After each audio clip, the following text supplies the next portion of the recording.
ไปเบิ่งจุดที่สามทุกคนเลยกกที่สามโอ้สิถึกหรือบอทุกคนเลยมาเห็ดใส่กงนั่นทุกคนเลยกงนั่นไปเบิ่งกันโอ้สิมานหรือบอ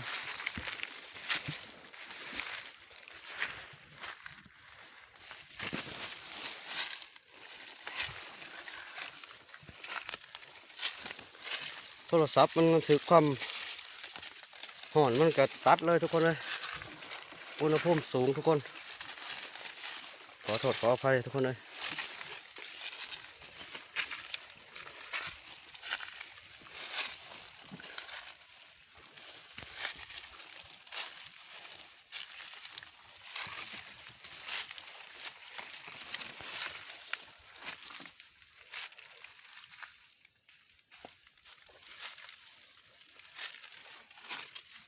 ตัวเห่ตัวเงินตัวทองมันจะขึ้นกองใหม่ก็มีทุกคนเลยมาคนมาน้ำกันทุกคนเลยโอ้ด่างนี่ยังโบราณอยู่ทุกคนเลยโอ้ยังโบราณทุกคนเลย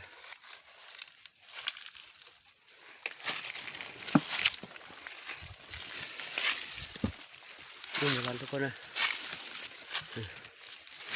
ยังโบราณด่างยังโบมาตัวเงินตัวทองทุกคนเลยโอ้โหสุดยอดเลยทุกคนเลยตัวนี้สุดยอดเลยทุกคนเลยยังโบมาฝนตกพายุเข้าน่าจะลงตัวแล่นทุกคนเลยโอ้โห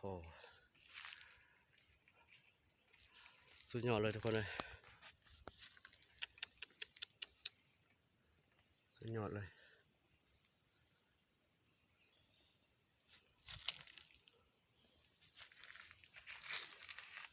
เราเห็ดอ่องกงไม้ทุกคนเลยอ่องกงไม้ไว้